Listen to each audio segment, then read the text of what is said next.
I feel like we're talking.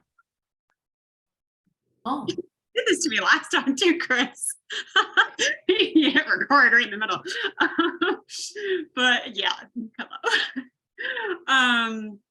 But yeah, Nicola, Brady, Chris, Vanessa, we've been kind of working to put a lot of puzzle pieces together. And I feel like each one of us individually has so much to bring forth that other people, you individually are meant to bring that forth. And as we do and kind of connect in conversation, not only does it provide support just as far as so many of us are isolated, and it's a way for us to connect and have that social support when we might not have that in kind of the rest of our daily lives, but as a means to kind of, especially as clients and new practitioners, as a way to kind of see how are people taking the course that Chris put together, all the materials, and then he's kind of like, he hands you such a gift, but then it's up to you to really figure out, how do I make this my own? How do I figure out, all right, Chris is getting some great stuff, or maybe Brady or Nicola or whoever, but it's like, one of my questions was, how are they even getting there and deriving kind of these types of clearings that are so impactful for me personally and the people that I've connected with? So everything from this process, how do you awaken your own inner healer and use these resources to strengthen your intuition and discernment? But really what I want to do is to support people to reconnect with their soul sovereignty. And a lot of that work has really, the last couple of weeks, Chris and Brady and Nicola and Vanessa know, we've really gotten into silver cord work, which has been phenomenal. And I love working with people individually and in groups, because I don't bring through as specific maybe of information as many of the other practitioners do, which is phenomenal, because we're a balance for each other.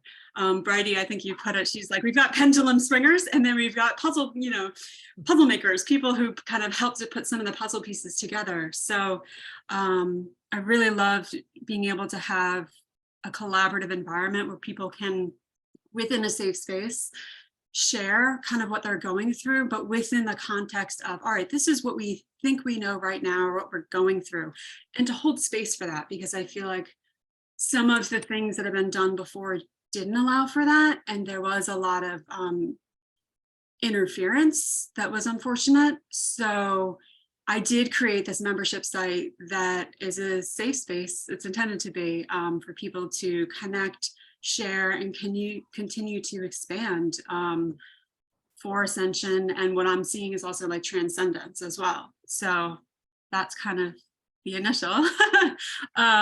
And you can check that out at, I can put the link in the chat, but it's patreon.com/my name, Kellyanne McGarvey, and it will say Soul Transcendence. I'm also using the tools, the crystalline tools from Wayne, to they're just kind of inspired broadcasts on Instagram. So you can find Soul Transcendence on Instagram as well. And I spell that a little differently because I was really inspired by late practitioner Ty and his work, how he spoke a lot to words, the meaning of them, how they've been hijacked, manipulated for curses and everything else, and kind of reclaiming the power of our words to really project forth what we want to create as conscious creators. And so transcendence is actually spelled as dance at the end instead of E-N-C-E, it's D-A-N-C-E, because it is kind of this alchemical dance of elements and everything else to bring forth the ascension energies and kind of what's next. So you can check that out, and I'll put the link in the chat when I find it. Thank you so much, Miss Kelly. Thank you. Kelly and I have been doing a lot of work together, bouncing ideas and thoughts and perceptions off of each other's head, and we've been really opening up a lot of doors. I certainly do miss Ty in that respect. Him and I did a lot of that, and I feel Kelly has kind of jumped in. So it's always good to have somebody to bounce things off of. I'm not the only person in this.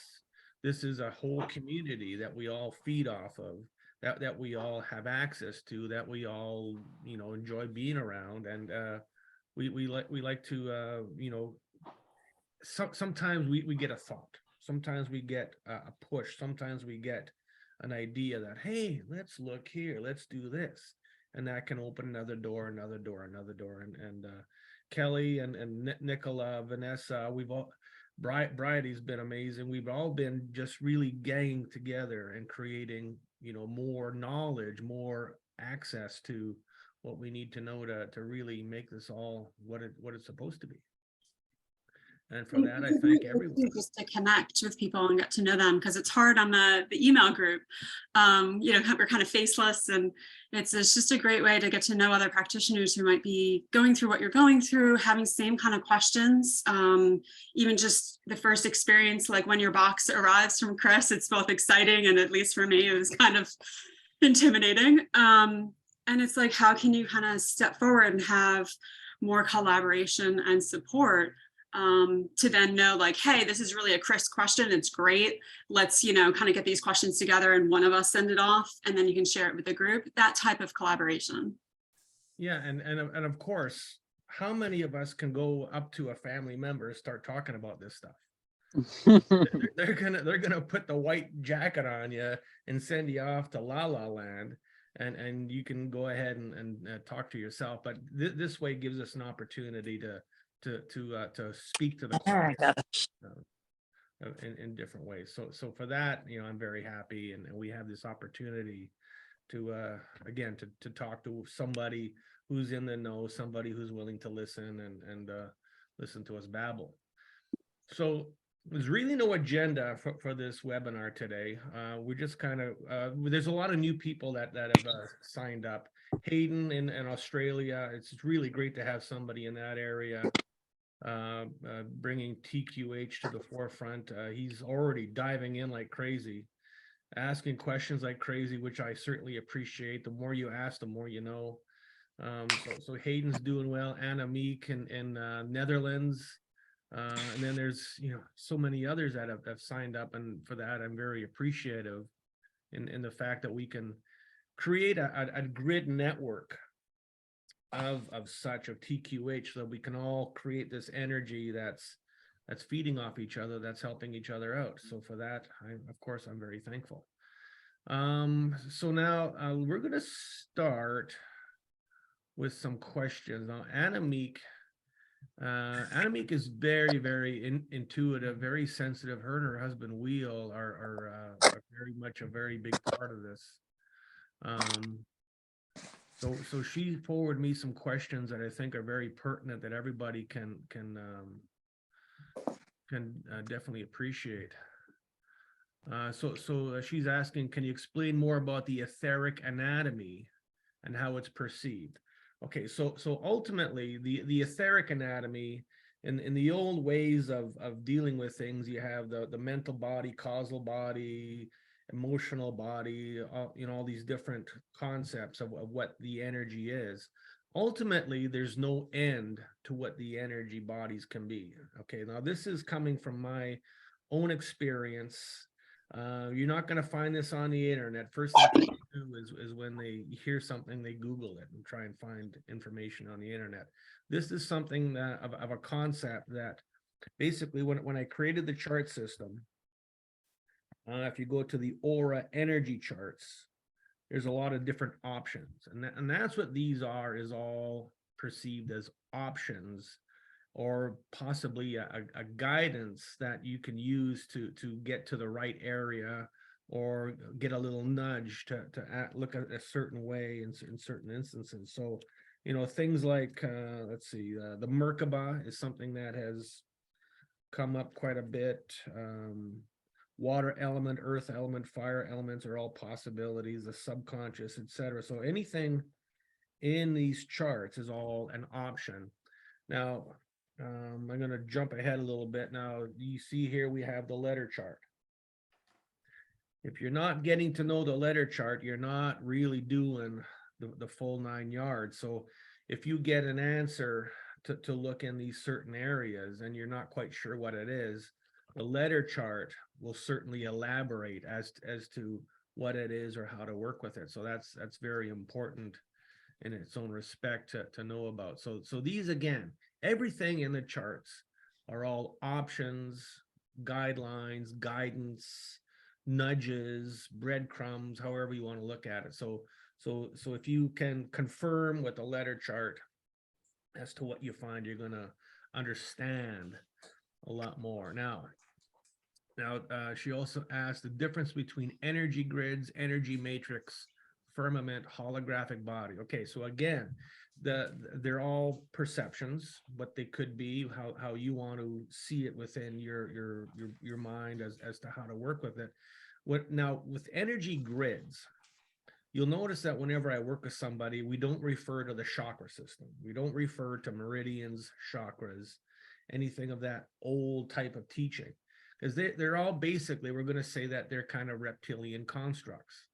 There to be used against us, to keep us back from ascending, there to control us, etc. So when I refer to a grid, I might refer to the heart grid, the lung grid, cardiopulmonary grid. So these are all the energy components of what can be the physical body. So when we talk about grids, that's what we talk about. Everything is a grid network. Okay, we all connected through grids. And that's what we refer to. And it seems to, I've got in the chart options, chakras. It never goes there. And this is why, because we're not referring to the chakras. The Kundalini is a reptilian thing. Okay, we don't, Kundalini bad. That's the way I look at it. That's the way I look at it. Somebody else may look at it a different way and say, oh, we need to work in that area. If you get a result, great.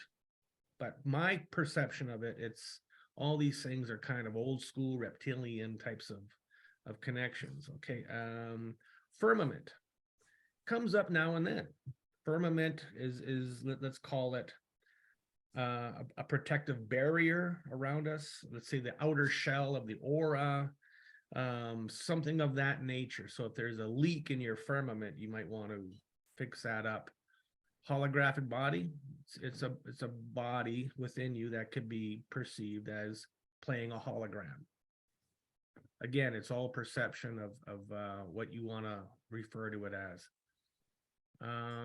When you remove a reptilian or other entity, we send it to Ether or Saturn. Okay, wondering if they cannot come back from there. Okay, so if your intent is to send this thing to Saturn to never come back, it should never come back. If it seems like something comes back, that means something didn't leave. That's the way I see into it. You can send it wherever you want. Send it to a plasma fire. Send it to their place of origin, if you like. Be a real nice person and send it to their place of origin. As long as you send it somewhere, I think that's the gist here is you need to remove it, send it somewhere. That way you can be sure that it can't come back from there. That's the way I look at it. Now she also asks about templates. When you're dowsing and it says to align on the to-do charts, when it says to align templates, all that means is that you need to make the intent that all the templates are aligned in their proper order. Okay, there is possibly an order where the templates need to be, and that's what we're doing is taking the templates and placing them into alignment so that they can sort themselves out, be in the right. You want the encyclopedias to be A to Z, not A M L Q P. You want them all in the right order so that they're a bit easier to possibly work within. And so the templates can refer to the DNA template. Templates generally are going to refer to a source template. So a human source template.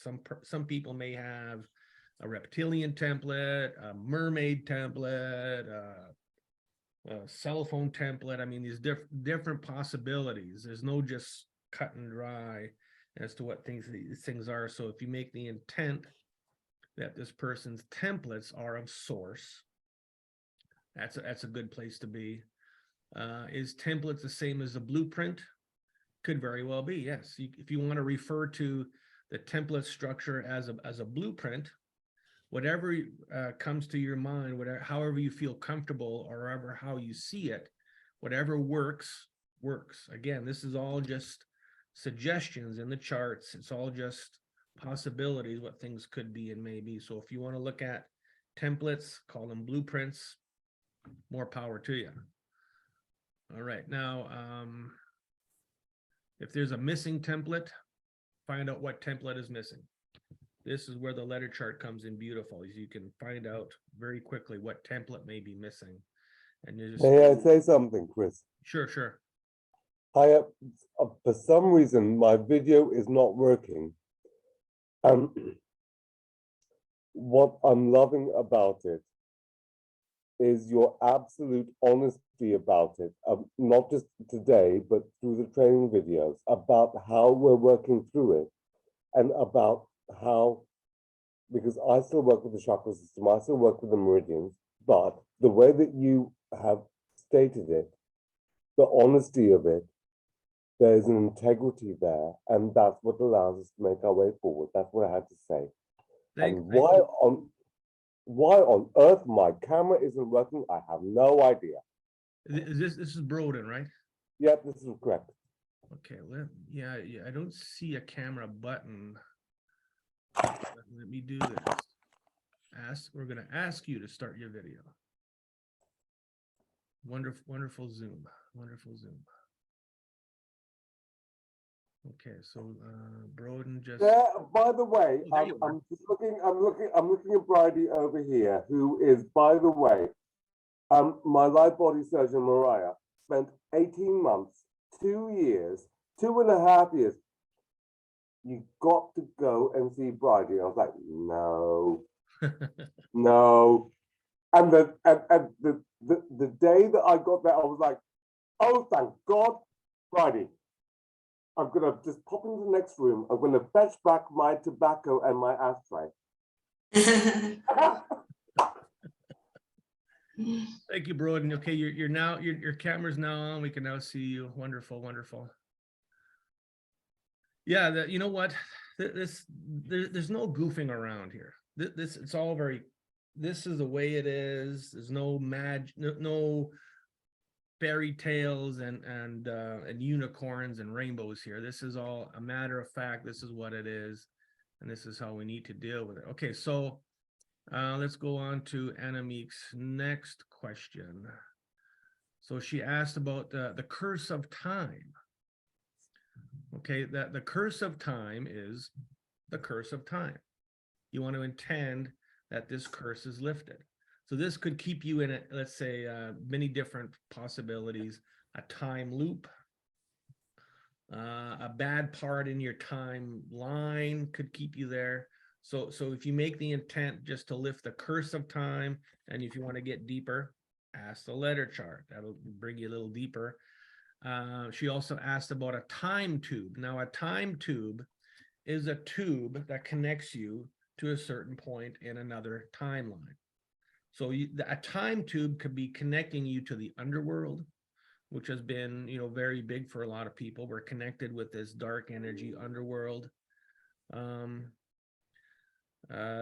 a time tube could connect you to Saturn, a time tube connect you to Maldek, a time tube connect you to almost anything. So basically find out where the time tube goes, disconnect it. I like to use the word collapse the time tube. Pull everything out of the time tube and collapse it.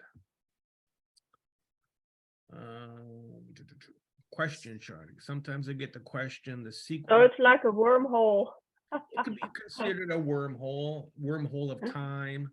Can very well be part of that whole concept. But again, ultimately, it's an idea that something like this is going on, something exists in whatever way, shape, or form, because there's many definitions for things that we can't see.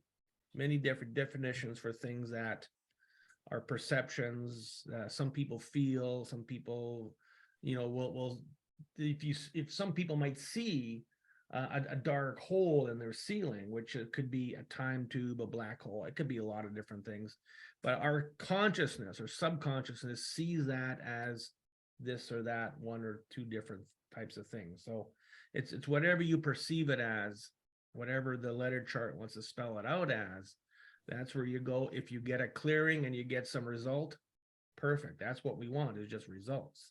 Doesn't matter how you perceive it. Now, so the question here now is, what's in the question charts, what secret is being held? So this question, again, with dowsing, you ask the right question, you get the right answer. Or you're supposed to get the right answer anyways. So if you ask the question, what secret is being held?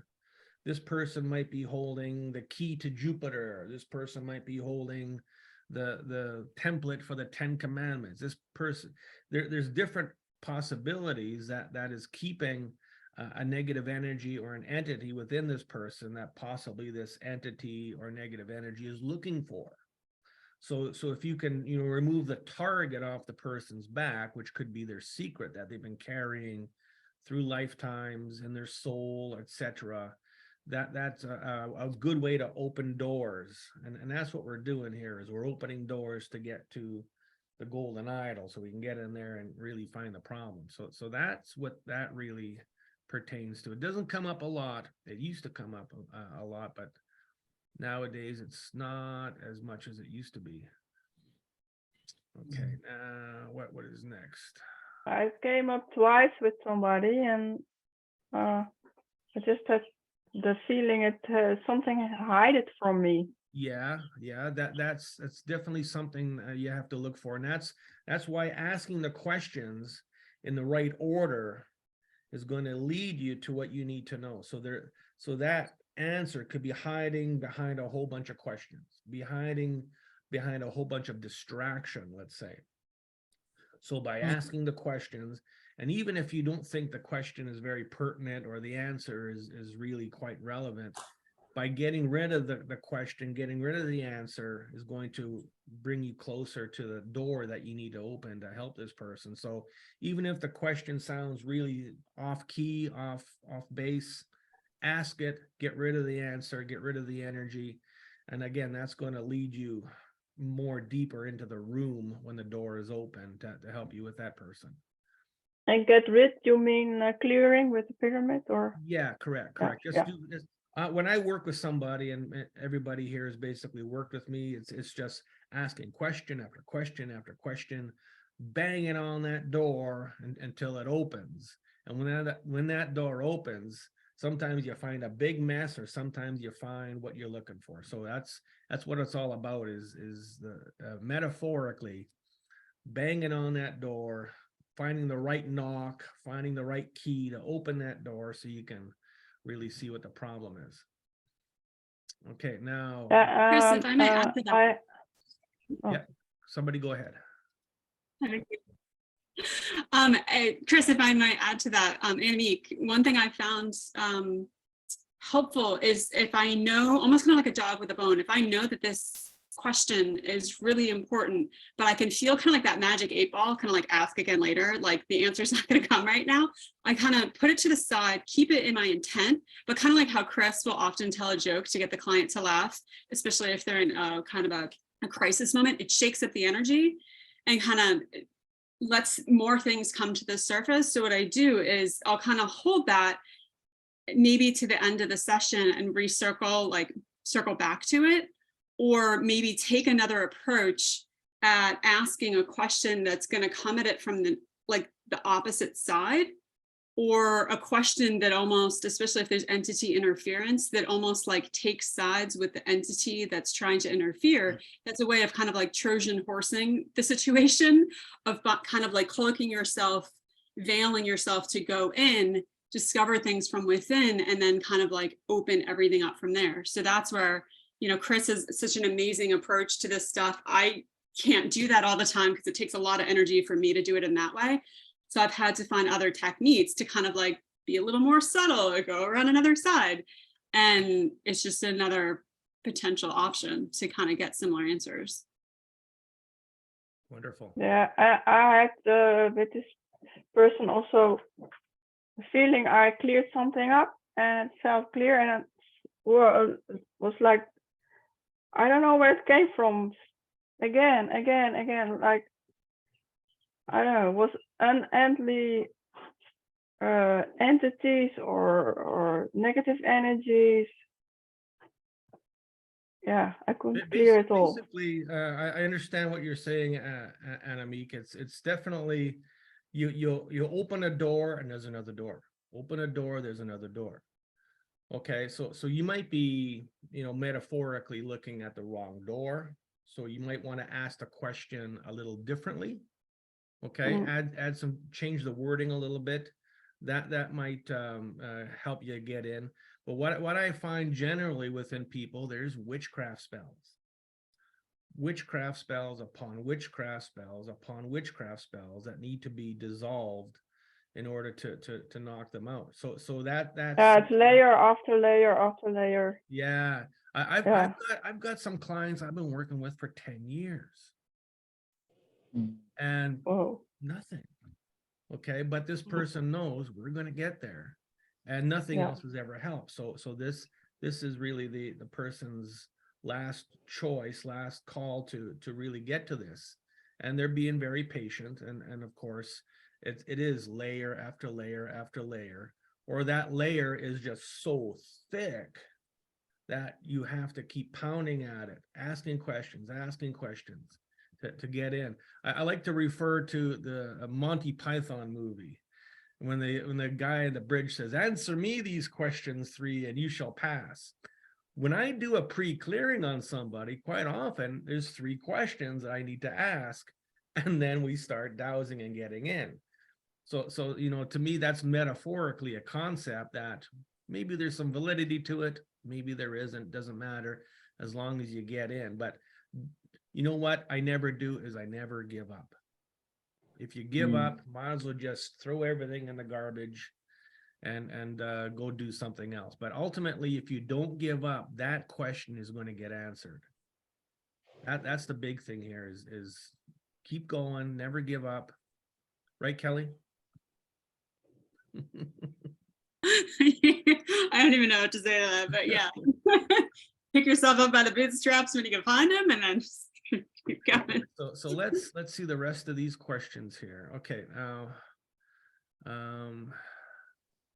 referring to an energy or entity that is hiding from us as an observer.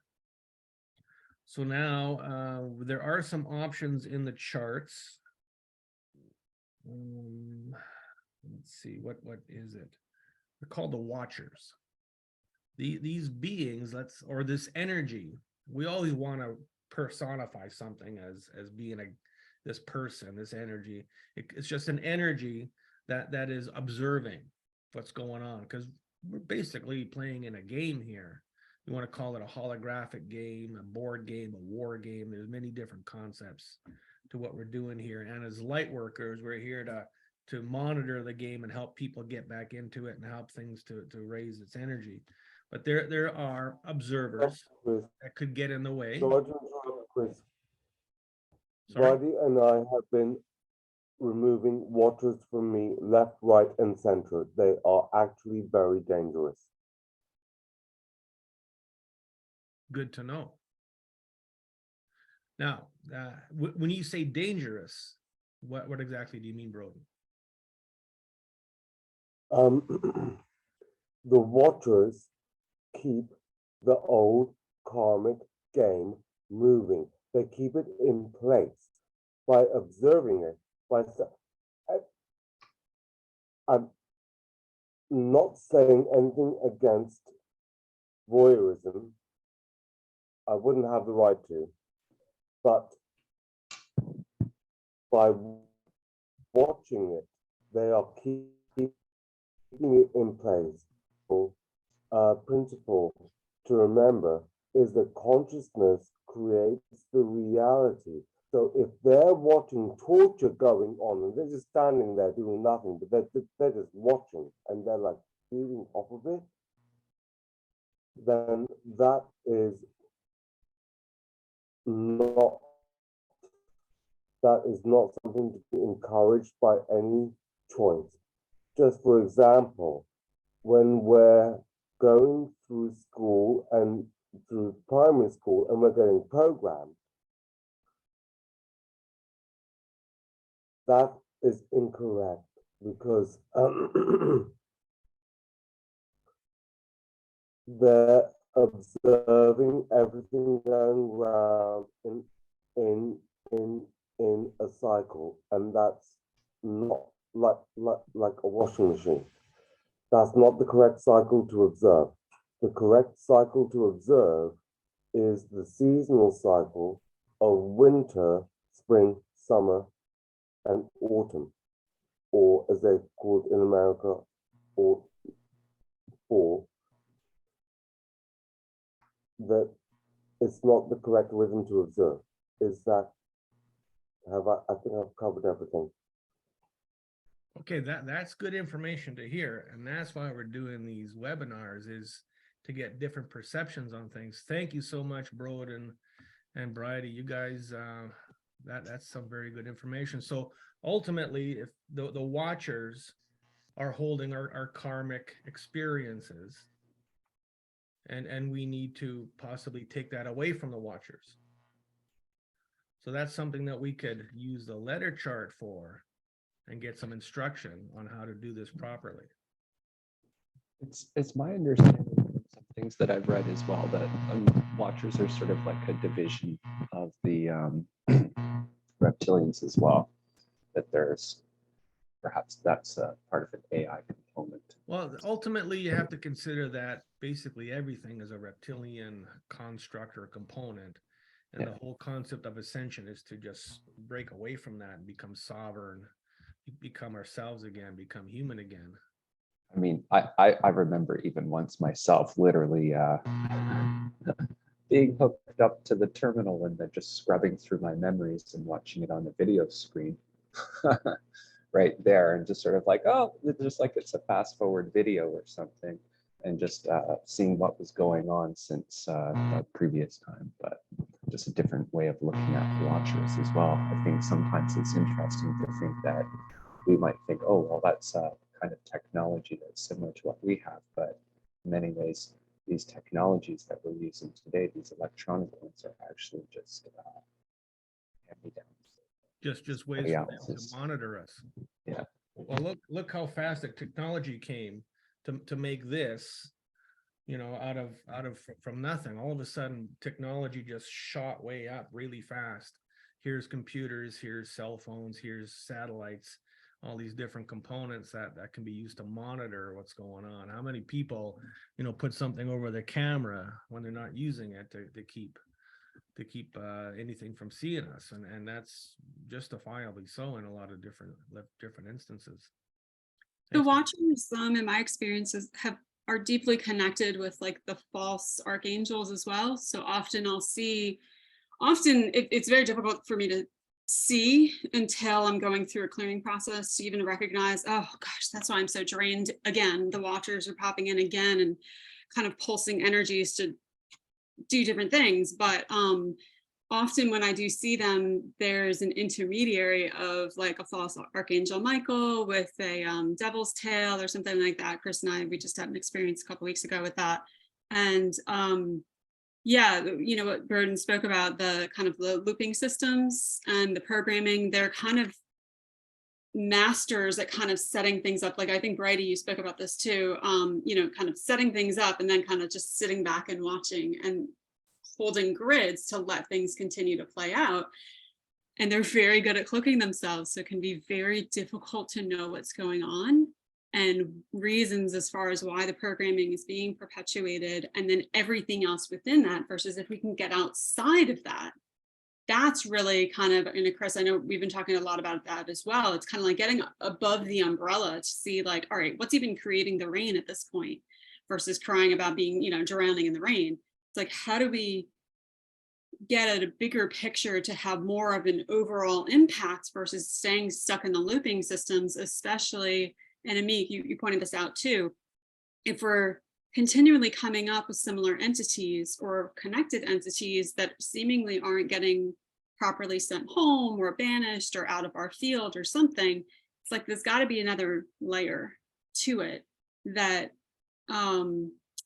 maybe we're being called to look at so that we can get more of the picture kind of wrapped up into a Pandora's box. And then, you know, dealt with from a more holistic place. I don't know. But yeah, the watchers are intense. I see you waving, Dan. Yeah, sorry. Watch for it.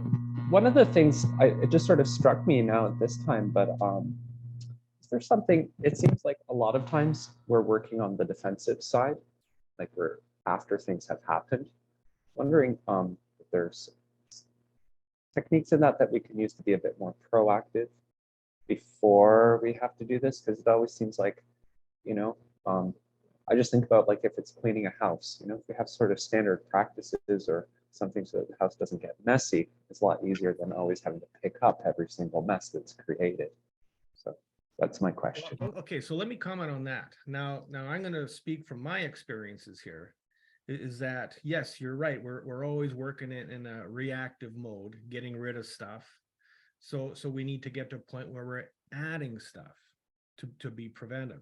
And what I've been doing, what I'm being led to do is that I'm taking the concepts of the elements of ruthenium and rhenium at the 9th octave level. This is very important. You use the 9th octave level and you add it to certain things. So you're going to add it to the telomeres of the DNA. You want to add it to the chromosomes of the DNA, and into the aura, into the energy, wherever you're led to on the master chart or on your letter chart.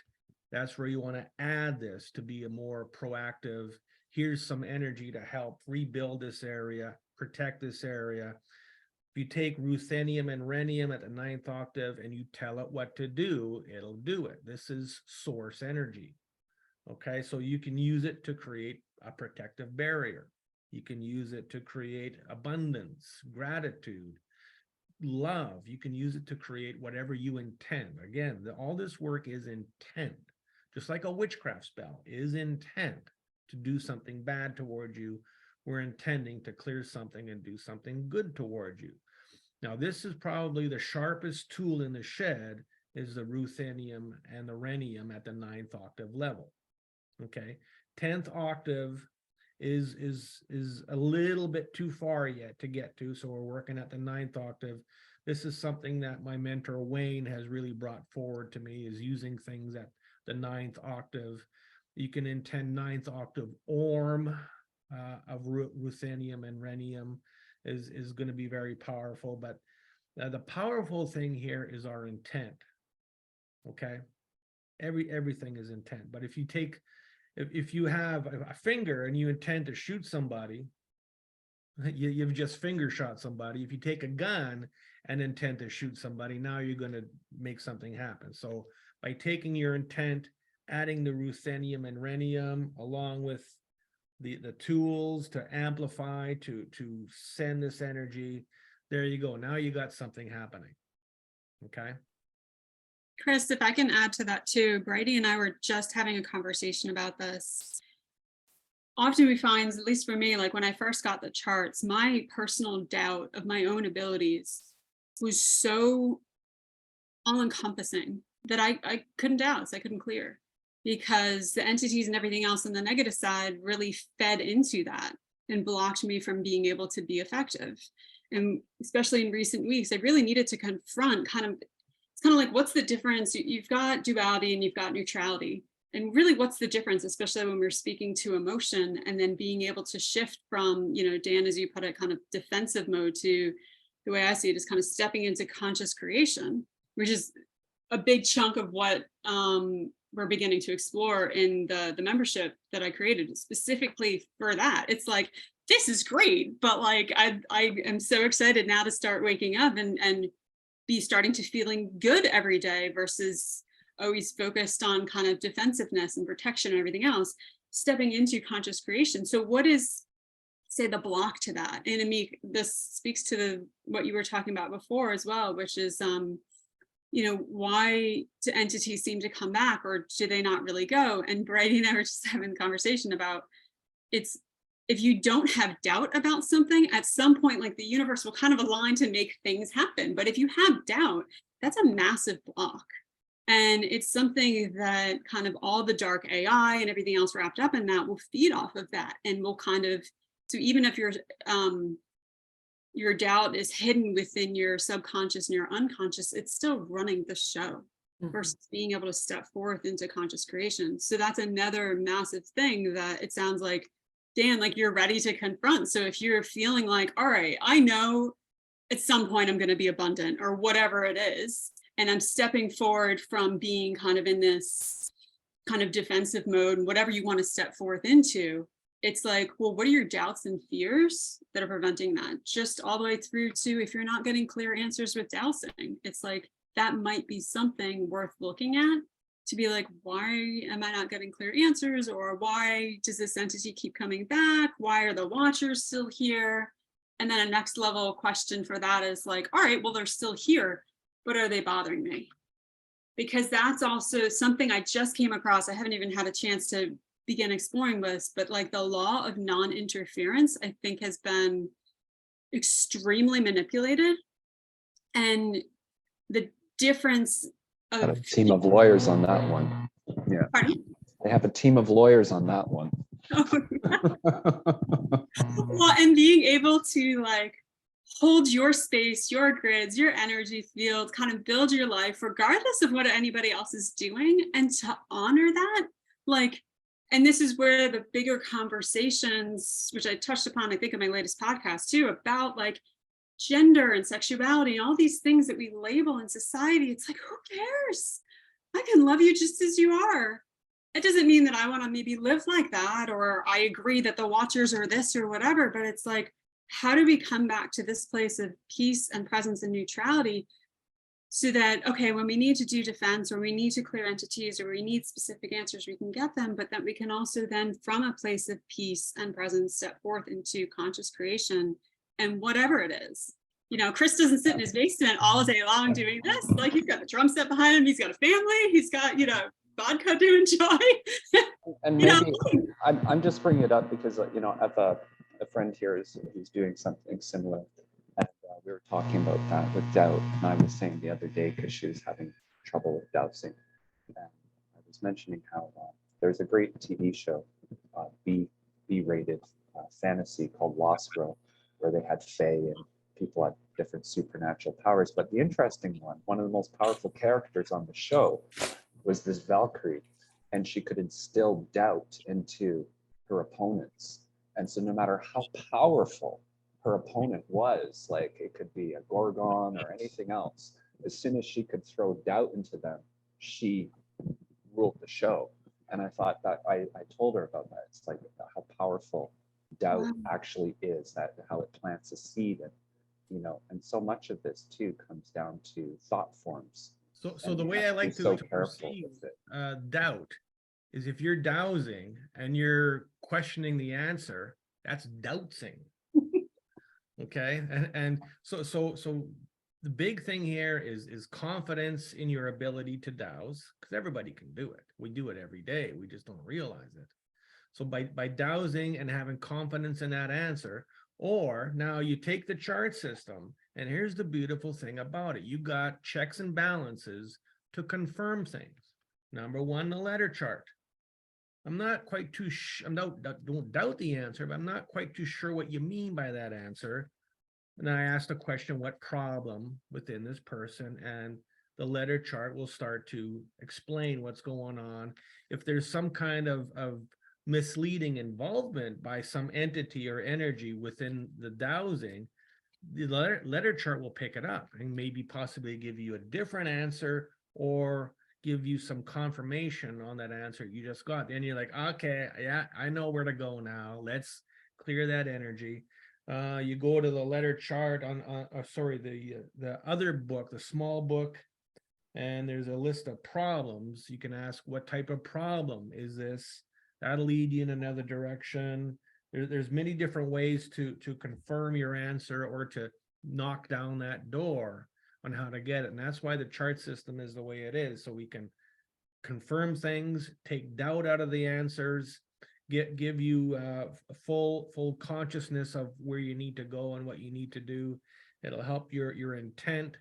It's very much a very helpful system in that regard. You don't have to be 100% psychic and 100% sensitive to have the thought of the Mm. answer come in, you can confirm that within the whole system. And that's, you know, basically how I use it for 99% of the time. How about people's life purpose? Have you ever tried to use the charts to find out someone's life purpose? Here is our life purpose. Our life purpose, why we're here, is to ascend.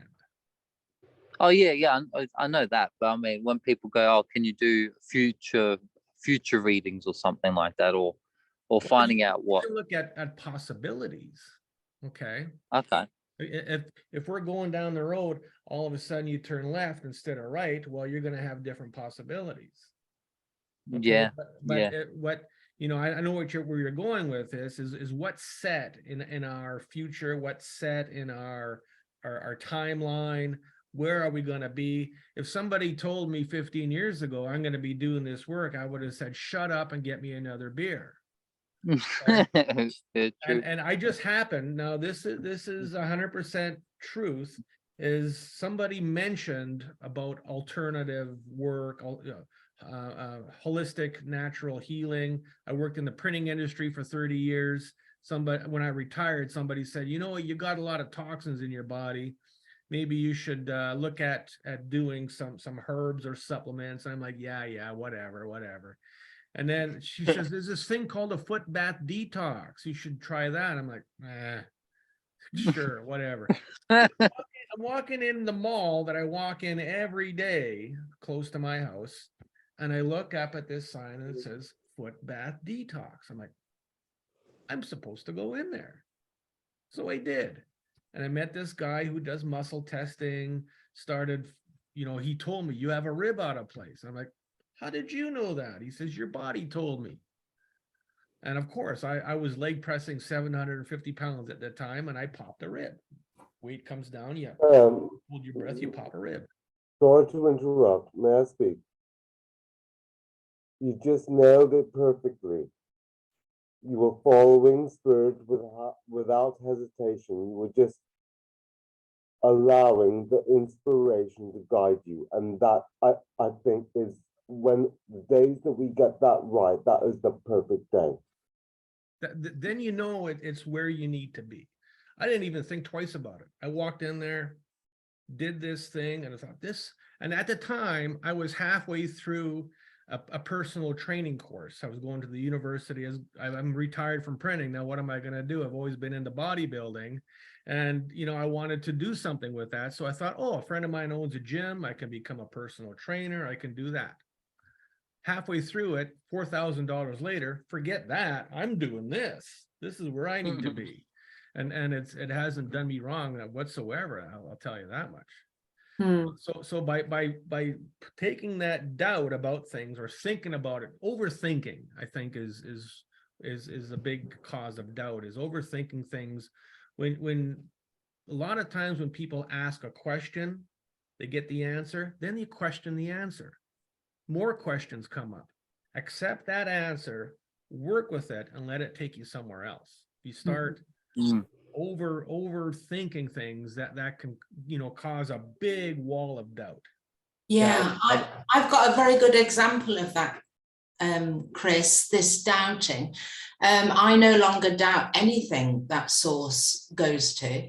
I had many examples, but this is a very big one. I had a client who'd been seriously ill for 10 years, was on loads of medication, lost all his teeth as a result of it, and was very cynical about this kind of work, but was prompted into it by his wife.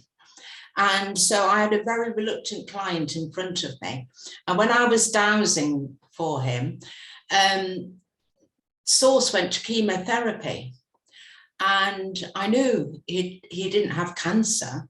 So I thought, what is source going to there for? And I was a bit apprehensive as to say, source has pointed to chemotherapy. But I thought, no, I'm not going to doubt it. I'm going to say it. I said, you're suffering from chemotherapy. And he went, that's ridiculous. He says, I haven't got cancer and I've never been on chemotherapy. And I said, well, I'm keeping it on the list anyway, and we're going to remove it. So he was rolling his eyes thinking, I knew this was a load of rubbish, etc. Anyway, I went ahead and cleared it from him. And while I was clearing it, he Googled his medication that he'd been on for 10 years. And when I finished the clearing, and I was very nervous about it because I thought, what is going on here? And he said, Bridie, he said, I've just Googled my medication, and apparently it's a form of chemotherapy in tablet form. I says, well, there you go. I says, they're drugging you with things that you don't even know you're having, that you're taking. And from then on, he was like, bang, I'm going with this. It's proved to me that this is true. And it did to me as well, because I was so relieved to hear him say it. And I've never doubted Source since. I completely trust everything Source tells me now. And by the way, there you go. There's your confirmation about things. yeah. on the back of that, Bridie, 25 years later, I'm 45 now. I started getting interested in holistic work when I was about 20 because I just could not get that. I was actually a molecular biologist, a molecular biology student. I could not get the fucking, pardon my French, except that was English. I couldn't get them. Just give me effing Prozac. I need something. I'm losing my skills. I'm losing my life here. And they would not take it seriously. Where was I going with this? I have no short-term memory. One of the things that was happening was that I was losing the ability to eat. And a few days ago, Bridie actually cleared my anorexia after 25 effing years. Wow. My body was not able to receive nutrition. And it's just,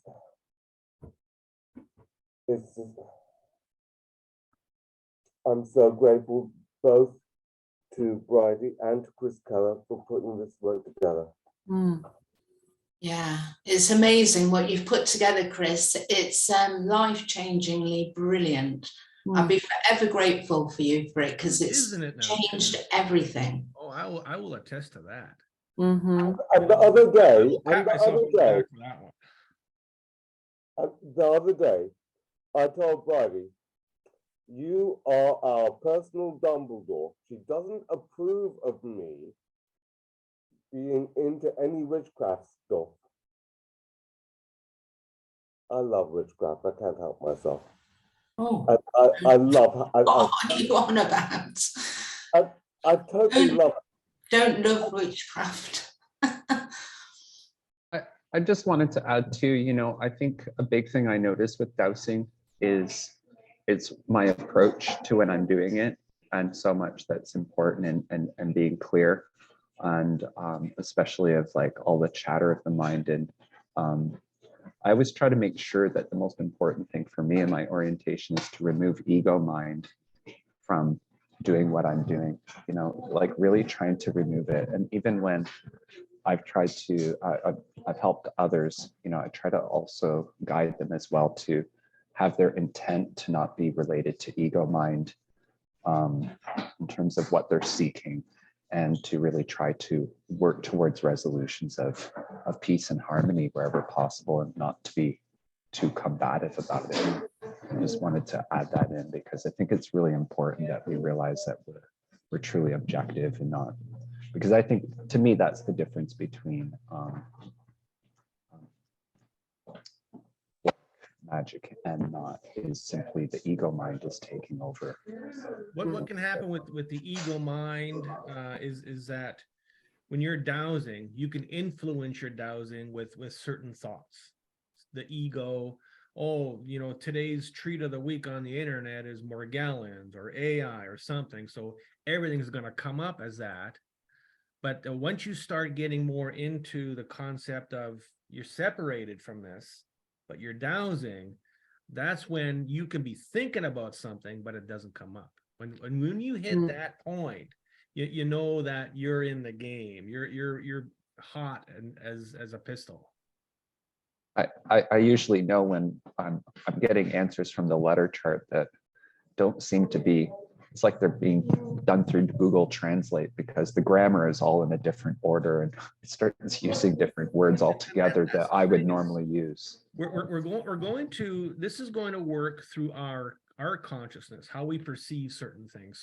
So I use certain words within, you know, my life that people are going to expect me to hear, and that's how they will relay things to me. When I ask a question on the letter chart, sometimes they'll start off with something that I would say. That way, you know that you're in the right groove, that you're really speaking with source, you're really speaking with something that's going to be here to help you. So that's when I know that we're in that groove, and it's the perception, the metaphors, it all comes in my language, how I'm going to understand it. Of course, everybody's going to have their own different way of how the answer comes in. And the big thing with the letter chart is to be patient.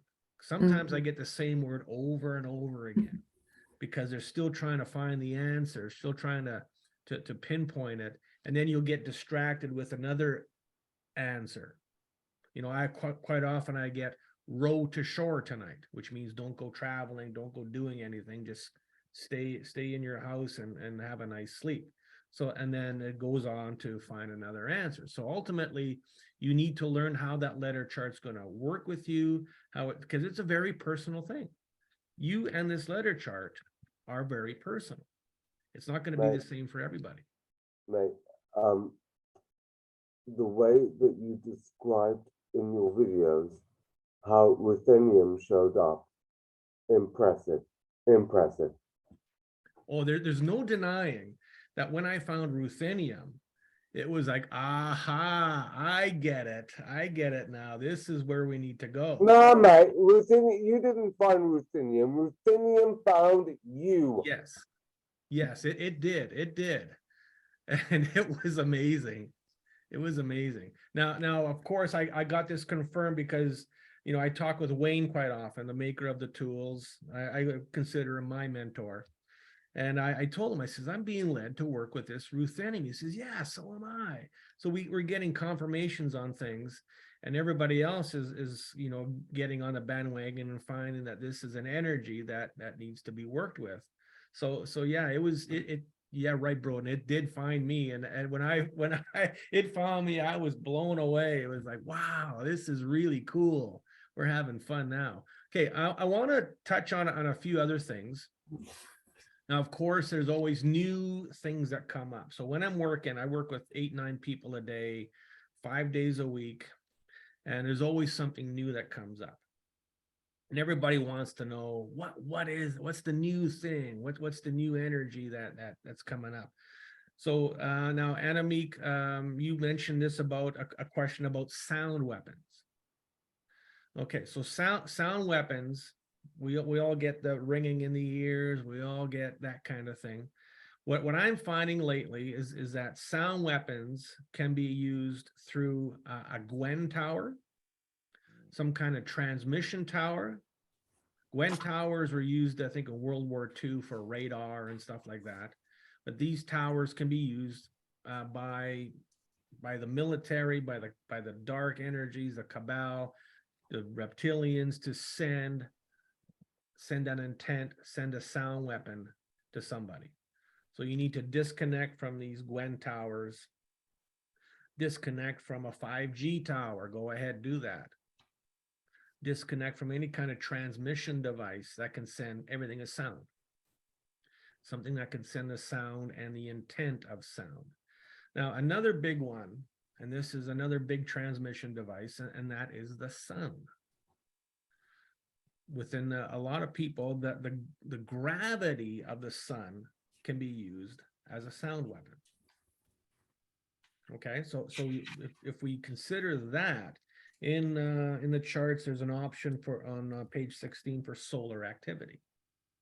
So you want to take that concept, disconnect from the gravity of the sun, the intent of the gravity of the sun, and see what door that opens. Okay. Now the Chris, can I concept, jump on that for a second? I just came across something that I bookmarked with the sons of Belial and the reversal grids, and then the connection with the false light coming through the sun, and exactly what you just said. So massive confirmations of that. beautiful. Now, to go into more of a scientific concept of things with the sun, if you go on YouTube, I live on YouTube. Okay. I bought the premium YouTube, no ads. It's beautiful. I'm always researching something on there. There's a fellow on YouTube, and I've sent these videos to the whole group. His name is Ben Davidson, Suspicious Observers. What this guy does is he takes a lot of the information from the sun, okay, from the SOHO satellites, all the satellites around the sun, and he correlates it with activity going on the earth, with magnetic fields, earthquakes, volcanoes, all these different things that are happening, and he puts it all together.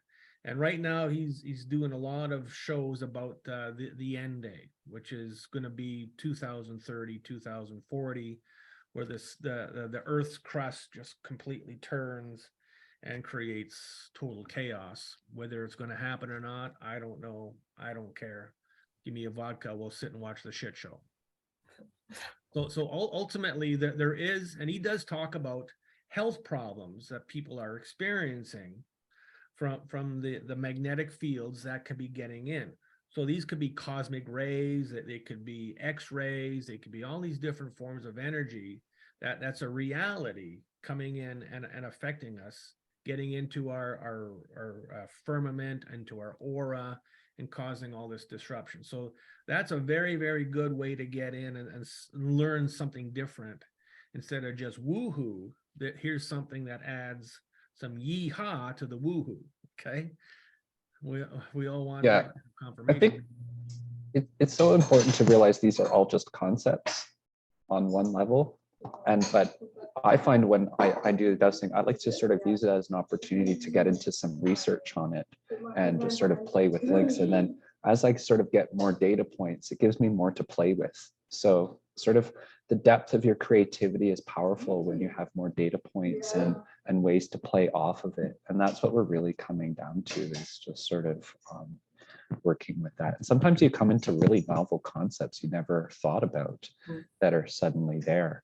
Like I know, like, and the sound stuff, like you said, is so important because sort of like it's a prime, the sound fields are actually the prime source of like the creation coming into the manifestation on those levels. So correct. And then there's I was having similar thoughts that I talk about with, but that these things are only here to guide us through. They're just concepts, because at the end of the day, I love the way that someone said that we're playing with these concepts because at the end of the day, we're all masters and we're here creating a reality for ourselves. And at the end of the day, these guys, even Azazel and this fucker and that fucker, who cares? Pass me, in your case it'll be a vodka, in my case it'll be a brandy. But are they seriously going to win? Oh, please. We're just here to explore something new. well, a great example, I don't want to take away too much, but just to illustrate the idea of the concept really well and how it can be combined. I had a recall in a lucid encounter that I had one time. I was sort of sitting before a kind of computer terminal, but it was sort of three-dimensional, and I was using Google as a concept of how it can go through the entire internet and map it. But I was using the concept of, this was a multi-dimensional Google. So when I did the results coming up, I could click on it and then I would teleport to where I wanted to go. So I would come up with these interesting search results and literally use this form of astral Google as a way of navigating through the multiverse. So it's just a concept. Obviously, it's not actually a Google thing that's done it, but it's that. Oh, I'm sorry. Don't know why. My view is wrong. All right, let's tackle Chris. another, anybody else? Okay. Let's jump into another boat, if you will. Now, here's something that came up, and it lasted a couple days, three, maybe 4 days. And it was a concept about karma. Now, we talked about the Watchers, karma. We've been doing lots of work with the underworld. Okay, the dark energies. When kids have nightmares, they're going into the underworld and all this bad stuff is happening. Now, this came up, and it as fast as it came in, it went away, which means there might be validity, or we just really squashed it in its tracks. And that's a concept of the underworld. The makeup of the underworld has 5 different rivers. The main river is called the river Styx, S-T-Y-X, like the 80s rock band. So this river, in order to get to the underworld, where there's, let's say, heaven and hell, different concepts of where you're going to go, there is a ferryman. And this ferryman takes you across the river. Okay? If you don't have something to offer the ferryman, he throws you over. Now, and the river Styx, they call it the river of hatred. So if you're floundering in that river and you get reincarnated and you're here, you're gonna carry that energy. So for these 3, 4, 5 days, I've been clearing people of this karma owed to the ferryman to not pay him to take you across or bring you back. So that seemed to have some validity, but then again, it came and went very quickly. So it's something people may want to add to their charts or look at in a certain concept, that we owe karma to the underworld for getting us back or taking us in, one or the other. Does that resonate with anybody? I know, Kelly, you and They did a good scene with the ferryman in American Gods about that. He needed the coin to get across. Oh my gosh, what I've seen that, but it was a while ago. Dan, what season? Do you remember? I think it was maybe season 1 or it's in season 2. I have to get caught up on it. It's been a while too since I watched it. Yeah, Chris, I had mentioned American Gods to you, and I was like, this is literally life. Yeah, crazy. it's really great to illustrate these concepts, I find, and especially in a contemporary context. And really, it's really understanding the old gods and the new.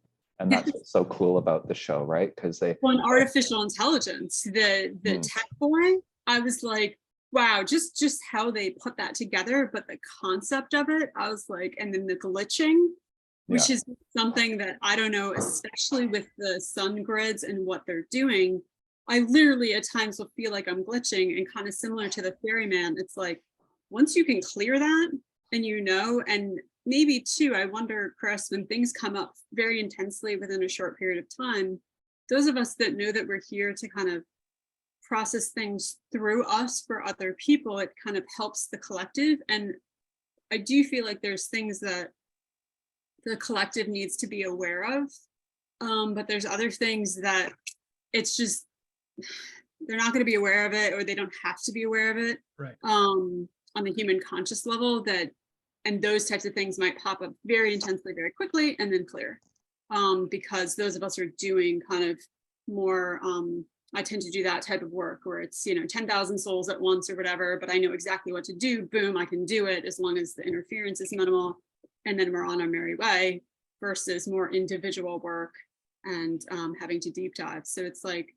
all of us being able to work synergistically in this way to do that is just amazing. Yeah. Anybody? Yep, go. I wanted to mention something, if I may. Go, David. Yes, hi. So I started doing just energy healing work about over 20 years ago, just feeling energy. And what I always felt were emotions and belief systems. So regardless of what someone came in for, because illness is never on the level of the body anyway. And I found that I could feel that with my hands, I could feel it in my body, I would remove it, and things would shift. And so lo and behold, when I started doing this true quantum healing about 2.5 years ago, at some point, I created an extensive chart of emotions. And lo and behold, I'm always taken there. I just think that's my area. And that's where I start oftentimes, or it's where I'm called to start. Because as Kellyanne and others have talked about, I mean, we can't change what we don't acknowledge. The subconscious runs 95% of the show. So what belief system, what emotions are you holding that you're not aware of that's allowing a lot of these other things to happen? So anyway, that's I just wanted to mention that always seems to be a big part of the focus of the session work that I do. And it's a part that I've always been very excited about. So that's and it's great. been very effective. If you can find your spot where your wheelhouse is, that's Yeah. where you need to be. Exactly. So of course we consider everything here. Emotions for me kind of comes up here and there, but sometimes it's more like here's a breadcrumb to follow. Sure. So when I find an emotion, I look at what is the manifestation of this emotion. I do as well. Yeah. Yeah, that really helps to open a big door. Right. But Thank that's you, often Dana. where I'm told to start sometimes is emotion. Once I can, and I think it anchors me and it gives me confidence because that is my place. And then I go from there. So anyway, thank you. I just wanted to share that. Beautiful, beautiful. Hold on. Beautiful enough. Go ahead. John Swift, may I say to you,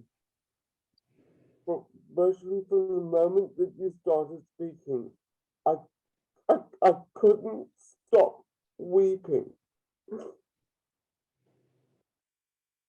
You're a very special person.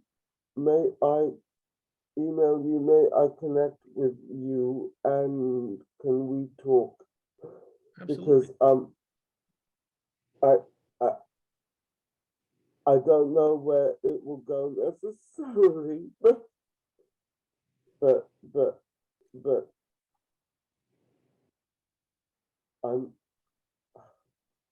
I'm feeling moved and I'm feeling connected by your words and by your presence. That's why we're here. But yeah, like you said, It's beautiful you say Dana, is it? Beautiful you say that about emotions, because I'm quite, in the nighttime, I used to meditate hours and hours and become aware of my subconscious mind. And before I actually met Bridie, which was, I ran into in a deep suffering point, and all these programs were like just keeping me stuck in the lower dimensions.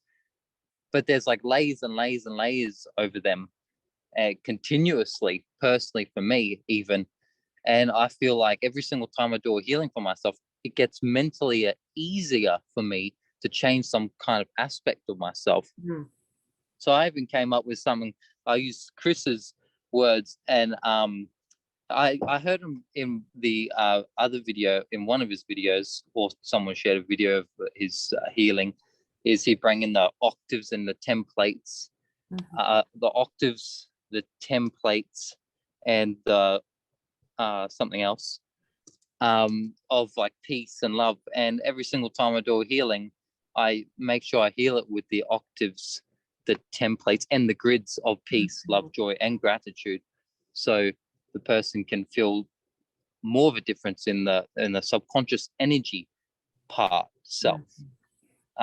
So like yeah, if you feel what I mean. I do. Yeah, and it makes them more clearer too. Like after, well, I feel like I've resonated with that in Chris's, one of his healings, so deeply, bringing in those octaves, bringing in those new energies, and really, like, if if I believe it and I believe it with my true intent, it just impacts the person even like harder to the core. Mm, But yeah, Beautiful, beautiful. Right. So I want to get a little deeper into what's happening here. We're creating new healing. We're not working with the old energies. If you want to create something, if you want to put something together like ruthenium and rhenium, put it together, see what happens. We're in essence, we're basically gods. That's our goal of ascension, is become godlike, to be able to manifest, not follow the old ways of doing things, not follow the reptilian concepts, but to create our own instances of how Maria, how Broden, how Kelly is going to create a healing for people. What that person needs is not what everybody needs. Mm, Everybody is specific. And when you start working with somebody and you do the pre-clearing, and then you get into more in depth as to what this person needs, it's going to be completely different than everybody else. And that's my experience on a day-to-day level, is everybody needs what they need. what's a pre-clearing? A pre-clearing generally helps to open a door. So I always start now, I'm starting now with the divinity ring, which Okay. helps to open up magnetic fields a little bit. And then you just start dowsing, and it should take you into, well, we need to align this template. We need to make some adjustments so that the healing is going to have more effect. So it's kind of like a prep to the healing that goes on. It usually takes about 5 minutes or so. Okay, I usually super ground them with the pyramid, myself and them before I do like I start. Yeah. I find that personally I find I do my healings exactly how Bridie does them. And Because like Bridie, you're gonna find that your healings are gonna start to develop and change as you go on. yeah, I've already done 2 clients, and one of them booked me back in another week, and yeah, like when Bridie got me, I was like really suffering, because I actually was meditating hours and hours at one point and trying to activate my third eye, right? And I was entering these low underworld realms and these spirits, and I was letting them do work on me because I wasn't I thought it was healing at one point, and I never was actually spiritually guided. But I see a lot of these programs for people, the same programs I had, the same type of energies that I had previously, and they're suffering. So when I came into Bridie's healing, the first healing, I like completely teared out, cried, because I had like heart pains because of these spirits were doing this to me.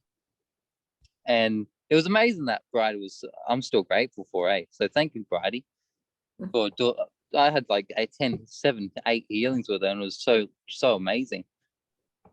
Okay, we're into almost an hour and a half now. We're gonna start to cut it short. My wife just went with my daughter, and my son's, I'm sure he's balls deep into the snacks right now. And Chris, he's if I could yelling jump at in me. for a second, I want to follow up on something Dana said. So Dana, what you were talking about, kind of finding your niche, this is exactly why I've built the membership community, because what I found in every person that I've worked with and really connected with thus far is each of them have such strengths and focuses based on their own experience. And I've gotten to know the people that I work with and now personally recommend for referrals. So I do have my own clients, but I also readily make referrals based on what I know that they're going through and kind of next level things that they need to address. You know, if it's something where it's a deep emotional, maybe an inner child type of thing where a regressive type experience might be supportive, I send them to Vanessa, you know, or Bridie or whoever, based on what I know the client is going through and what might be most supportive right now. So really building a practitioner network is another facet of something I've been putting together for over a year now. So if you're a practitioner, if you're looking for support for you, for your clients, if your clients have more questions than you can answer, you know, bring them into the community. And for you, you know, this is something that I'm really designing to support us all so that we can connect and share resources and information, but be like a network. So like I've had, as Chris and Brady and Nicola and Vanessa know, more emergency type situations in the last year, but especially 3 years, than I can even count. And kind of figuring out who I can connect with and how, while honoring, you know, Chris has got a life, we all do. But being able to get the emergency support that I really needed to be able to still be here was essential. And kind of how to do that, especially in those moments of absolute crises. That's kind of what I feel like I'm continuing to build. If you want to be a part of that, I welcome, you know, just reach out via email or Patreon or Instagram or whatever. I can send a follow-up email. But Dana, especially, I really loved what you spoke about, kind of getting to know kind of your niche and what really speaks to you. And just, I was watching Broden, I was watching your face as Dana was speaking even before you mentioned, and I was like, oh, wow. Hey, may I speak now? Pardon? The coolest thing about the last session that I just got my times mixed up, and my kids are going after swimming, and my wife, she just doesn't get this stuff, and I gotta get back to my normal life, and that's what's the coolest thing about this work, is coming back down to earth. Chris Keller, you're so amazing. Be awesome. Kelly, catch up another day. Friday, see you next week. Okay, let's we're gonna cut her short there. I'm sure we can probably go on for about 5 or 6 hours, and about 40 or 50 vodkas and some brandy. Well, I just want to say thank you, Chris and Kelly, so much. Now, before we go, I want to talk about something here. There's a little elephant in the room, and her name is Shauki. Okay.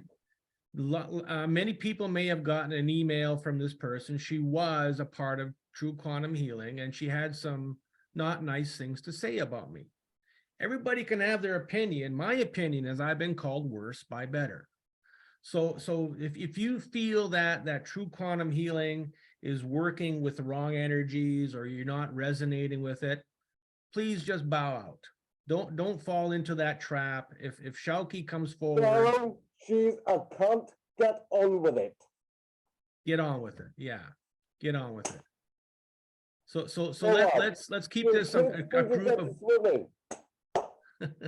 By the way, for those of us who never had a dad, I feel sorry for anyone for those of us who never had a dad who cared about us swimming.